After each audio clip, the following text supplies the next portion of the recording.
Hello future doctors. तो जिसका आपको इंतज़ार था, आज मेडिकल काउंसलिंग कमेटी ने अपनी तरफ से नीट की काउंसलिंग का शेड्यूल पूरा डाल दिया है।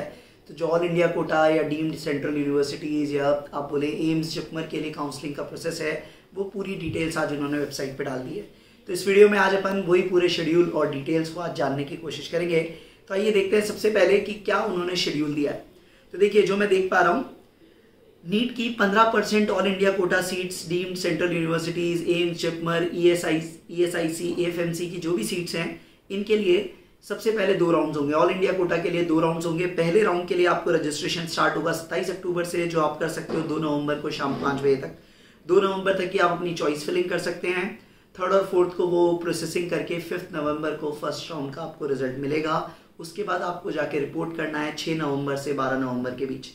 तो ये 12 नवंबर तक आपको जाके रिपोर्ट करना पड़ेगा यदि फर्स्ट राउंड में आपको कोई सीट मिलती है। तो सेकेंड राउंड के लिए अगेन फ्रेश चॉइसेस भरने का सारा ऑप्शन आपको दिया जाएगा 18 नवंबर से 22 नवंबर तक।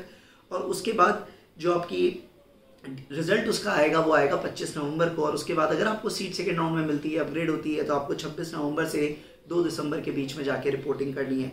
और इसके बाद जो भी सीट्स खाली रह जाएंगी ऑल इंडिया कोटा की, वो अपने स्टेट कोटास को ट्रांसफ़र कर दी जाएंगी 3 दिसंबर को। और उसके बाद कहानी शुरू होगी आपकी स्टेट काउंसलिंग की।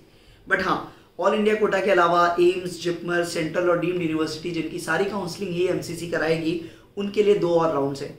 3rd राउंड को उन्होंने बोला है मॉपअप राउंड और 4th राउंड को उन्होंने बोला है स्ट्रे वैकेंसी राउंड। तो मॉपअप राउंड भी ये ऑनलाइन कराएंगे और उसके लिए आपको चॉइस फिलिंग 10 दिसंबर से 14 दिसंबर तक करनी है और उसका रिजल्ट आपको 17 दिसंबर को मिलेगा। और अगर 18 से 24 के बीच जाके आपको ज्वाइन करना है, ज्वाइन नहीं करते हो, तो फिर 31 दिसंबर के अराउंड तक वो सारी सीट्स ट्रांसफ़र कर दी जाएंगी इंस्टीट्यूट लेवल पे स्ट्रे वैकेंसी राउंड के लिए। अच्छा, सबसे ज़रूरी बात कि भाई रजिस्ट्रेशन के पैसे कितने बनने, तो भाई क्या फ़ीस देनी है रजिस्ट्रेशन के टाइम। तो कहते हैं भाई अगर डीम्ड यूनिवर्सिटीज़ के लिए एलिजिबल हो तब तो एक नॉन रिफंडेबल रजिस्ट्रेशन फ़ी है जो किसी भी हालत में रिफंड नहीं होगी, वो है 5000 रुपये। और एक रिफंडेबल सिक्योरिटी अमाउंट है जो है 2 लाख रुपये। इसका मतलब किसी भी स्टूडेंट को 2,05,000 रुपये देने पड़ेंगे। बट यदि आप केवल 15% all India Kota, central universities, AFMS और ईएसआई की सीट्स के लिए अप्लाई करना चाहते हैं, तब नॉन रिफंडेबल फ़ी है आपके लिए 1000 रुपये जनरल कैंडिडेट्स के लिए, 500 रुपये for SC, ST, OBC, PH candidates. और रिफंडेबल सिक्योरिटी डिपॉजिट जो है वो है 10,000 for the general candidates and 5,000 for SC, ST, OBC and PH। इसका मतलब केवल आपको सेंट्रल यूनिवर्सिटीज़ या 15% ऑल इंडिया कोटा में ही जाना है तो आपको जनरल कैंडिडेट यहाँ पे हैं तो 11,000 रुपये जमा कराने हैं। और यदि आप SC, ST, OBC, PH category से हैं तो आपको केवल 5,500 रुपये at the time of registration कराने हैं। बट हाँ, अगर आपको डीम में भी चाहिए तो फिर 2,05,000 रुपये। अब ये सेपरेट नहीं है, दोनों में आपको अवेल करना है तो हायर ऑफ द 2 फी आपको देनी है। मतलब आपको डीम में भी करना है तो 2,05,000 रुपये आपको इनिशियली जमा कराने होंगे।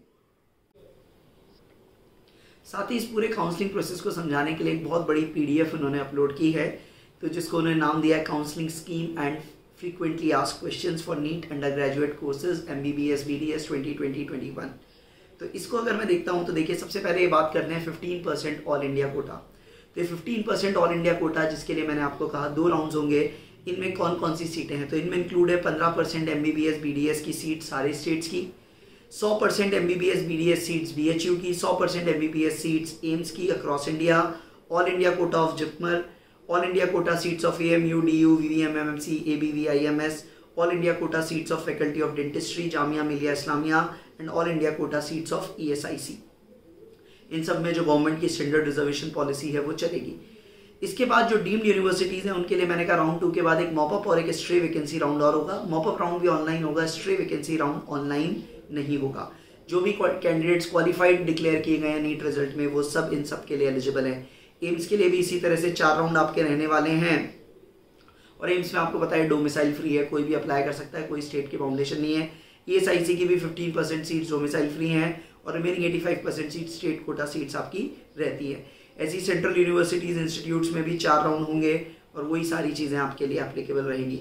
तो सेंट्रल यूनिवर्सिटीज़ में आप देख सकते हो, दिल्ली यूनिवर्सिटी जो कॉलेजेस हैं 15% ऑल इंडिया सीट से, 85% NCT में से आपने 10th-12th पास की है, जो कंडीशंस उनकी रहती है 12th वाली, उसके बेसिस पे आपको अलॉटमेंट मिलेगा।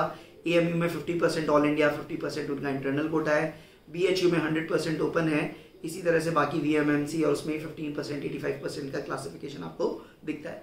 इन सब कॉलेजेस की 100% सीट्स की काउंसलिंग DGHS या आप बोले MCC ही करवाने वाली है। जिपमर में देखें तो ऑल इंडिया कोटा की टोटल 179 सीट्स हैं, 70 सीट स्टेट कोटा की हैं। यहाँ पे भी 4 राउंड आपके लिए लिए जाएंगे। एएफएमएस के लिए अपन बोलें तो जिनको भी एएफएमएस काउंसलिंग में जाना है उन्हें भी रजिस्टर करना पड़ेगा। उन रजिस्टर्ड कैंडिडेट की लिस्ट वो एएफएमएस को भेजेंगे और वो उनकी ऑफलाइन काउंसलिंग उनके रूल्स के अकॉर्डिंग कराएंगे और रिजल्ट फाइनली एमसीसी को भेजा जाएगा उनकी साइट पे अपलोड करने के लिए। अब जानते हैं रजिस्ट्रेशन और काउंसलिंग की प्रक्रिया के लिए। तो रजिस्ट्रेशन में वही जो एनटीए पे डिटेल्स आपने फॉर्म भरते हुए भरी थी उन्हीं को एज इट इज़ आपको यहाँ पे भी इस वेबसाइट पे भरना है। राउंड 1 के लिए आपको रजिस्ट्रेशन कराना है, एक फ़ी आपको पेमेंट करनी है और उसके बाद आपको अपनी चॉइसेस एंटर करनी है और लॉक करनी है। फिर सीट अलॉट होगी, बीच में कुछ इंडिकेटिव राउंड्स या मॉक सीट अलॉटमेंट्स भी इनमें बोले गए हैं। उसके बाद जब रिजल्ट आएगा उसके बाद जाके आपको रिपोर्ट करना है। अब राउंड 2 में कौन पार्टिसिपेट कर सकता है? तो कैंडिडेट्स जो राउंड 1 के लिए रजिस्टर किए हैं और जिनको कोई सीट नहीं मिली है वो ऑटोमेटिकली अब वापस आ जाएंगे, उन्हें वापस से रजिस्टर करने की ज़रूरत नहीं है। बट फ्रेश न्यू रजिस्ट्रेशन किसको करना है? जिन्होंने राउंड 1 में रजिस्ट्रेशन कराया ही नहीं था उन्हें पूरी फीस के साथ रजिस्ट्रेशन करना है। ऐसे स्टूडेंट जिन्होंने रिज़ाइन कर दिया है, रिपोर्ट नहीं किया राउंड 1 की सीट में, उन्हें भी रजिस्टर करने की ज़रूरत नहीं है। फ्रेश चॉइस फिलिंग राउंड 2 की ज़रूर आपको करनी ही पड़ेगी। पब्लिकेशन ऑफ रिजल्ट 2 फिर आपकी एमसीसी की वेबसाइट पे होगा, रिपोर्ट करना है आपको राउंड 2 में और यहीं पे 15% ऑल इंडिया कोटा आपका एंड हो जाएगा। जो सीट्स खाली रह जाएंगी वो स्टेट्स को ट्रांसफ़र कर दी जाएंगी या सेंट्रल यूनिवर्सिटीज़ को कर दी जाएंगी। फिर मॉपअप राउंड होगा। अब मॉपअप राउंड में देखिए fresh registration with payment of registration fee for the following candidates. किन किन के लिए? जिन्होंने फर्स्ट या सेकेंड राउंड में रजिस्टर ही नहीं किया था, ठीक है, या उन्होंने फ्री एग्जिट ले ली थी। जिन्होंने राउंड 2 में रजिस्टर किया था और अपनी फीस फॉरफिट करा के वापस से रजिस्टर करना चाह रहे हैं वो भी पेमेंट ऑफ फीस के साथ कर सकते हैं। पर याद रखिए जिन्होंने ज्वाइन कर लिया है, एडमिशन ले लिया है राउंड 2 में, वो एलिजिबल यहाँ पर नहीं रह पाएंगे और उसके बाद वापस से वही प्रोसेस आपकी चलेगी, वही सारी कहानी आपको चलती रहेगी। तो अब आपसे क्वेश्चन में एफएक्यू में बड़े प्यारे से डिटेल दी गई है। पहली डिटेल आपको पूछी गई है, क्या कोई कैंडिडेट पार्टिसिपेट कर सकता है सेकेंड राउंड में बिना फ्रेश चॉइस दिए? तो इसमें लिखा हुआ है नहीं। Fresh choice submission by eligible candidate as mentioned above is necessary for consideration for seat allotment during round 2. अगर किसी कैंडिडेट ने फ्रेश सीट सबमिट नहीं की तो उसको अलॉटमेंट के लिए कंसिडर नहीं किया जाएगा और उसकी जो ऑलरेडी अलॉटेड सीट है वही उसको मिलेगी।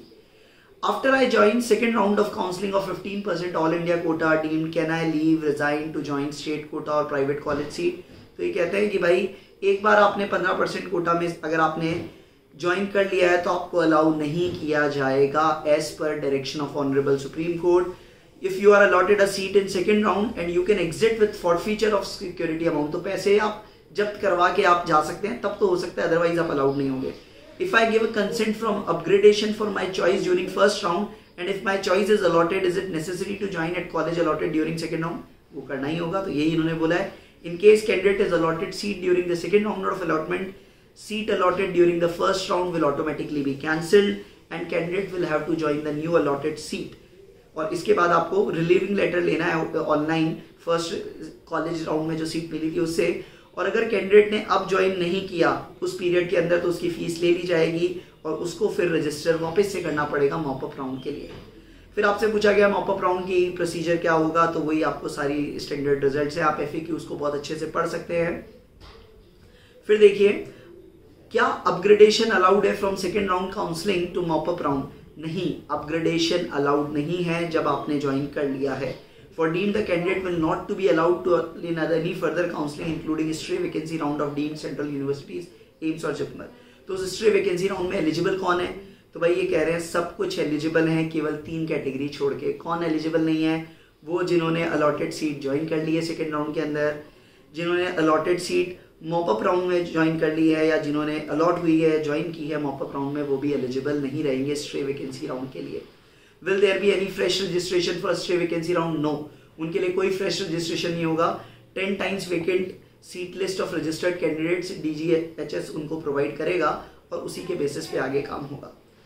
क्या मैं स्टेट कोटा में काउंसलिंग करा सकता हूँ यदि मुझे सेकेंड राउंड में सीट मिल गई है? तो नहीं। अगर आपने सेकेंड राउंड में सीट मिली है but not reported at the allotted institute, he can exit with forfeiture of fees, refundable security amount will be forfeited. However अगर आपने एक बार ज्वाइन कर लिया तो फिर आप एलिजिबल नहीं रहोगे, आपके नामों की लिस्ट इसके साथ शेयर की जाएगी, आप स्टेट लिस्ट में भी फिर नहीं हो पाओगे। इसका मतलब अगर आपको पसंद नहीं आ रही तो फिर आप फीस आपकी सरेंडर करके फॉरफिट करके उसके लिए अपने आप को फ्री करें, तभी आप स्टेट काउंसलिंग का पार्ट बन पाएंगे। अच्छा अब सब मुझे मिल गया, सीट भी मिल गई, तो मुझे क्या क्या डॉक्यूमेंट लेके जाना है? तो भाई आपको क्या क्या लेके जाना है, पूरी एक्सटेंसिव लिस्ट है। अलॉटमेंट लेटर लेके जाना है, एडमिट कार्ड लेके जाना है, रिजल्ट रैंक लेटर लाना है, डेट ऑफ बर्थ सर्टिफिकेट लाना है, 10th सर्टिफिकेट लाना है, 10+2 सर्टिफिकेट लाना है, 10+2 की मार्कशीट भी लानी है, 8 passport size photograph same as a fixed in the application form, ये भी ले जानी है। Provisional allotment letter generated online भी लेके जाना है। Proof of identity, Aadhaar, PAN, driving licence या पासपोर्ट। और एनआरआई ओसीआई कैंडिडेट्स के लिए वो पासपोर्ट कॉपी और बहुत सारी चीज़ें और स्पॉन्सर के लेके जानी पड़ेंगी। साथ ही साथ अगर आपने कोई रिजर्वेशन अवेल किया है तो उसके लिए भी आपको उसका सर्टिफिकेट प्रिस्क्राइब फॉर्मेट में लेके जाना पड़ेगा। अगर मेरा बर्थ सर्टिफिकेट या कोई भी सर्टिफिकेट इंग्लिश में नहीं है तो क्या होगा? तो ये कहते हैं भाई इंग्लिश हिंदी हम मानते हैं, बट कई स्टेट्स में शायद हिंदी के साथ भी इशू हो, तो उन केसेस में आप एक इंग्लिश ट्रांसलेशन जो कि सर्टिफाइड हो वो आप लेके जाएं। अगर आपके नाम में किसी भी 2 डॉक्यूमेंट्स में डिस्क्रिपेंसी है तो क्या करें, तो वही एफिडेविट बना के आप लेके जाएं कि भैया दोनों इंसान मैं ही हूँ, ये काम आपको करना है। तो ये कुछ जनरल गाइडलाइंस है। मैं फिर आपसे कहूँगा एक बार आराम से इत्मीनान से पढ़िए, बहुत टाइम है, बहुत डिटेल में FAQs और शेड्यूल गिवन है। मैंने कुछ पॉइंट्स ही कवर किए हैं, सारे नहीं किए हैं। और फिर भी कहूँगा मेरी इन्फॉर्मेशन से भी ज़्यादा आप खुद उसको चेक करें और बहुत केयरफुली चॉइसेस भरें अपने रैंक्स के हिसाब से। और देखिए जो भी प्रोसेसेस करने हैं याद रखिएगा, आपको फॉरफिट करनी है तो प्रॉपरली करके जाएं, अदरवाइज आप आगे के राउंड्स के लिए एलिजिबल नहीं रहेंगे। तो सावधानियां रखिए, कोई भी गलती ना करें। All the best.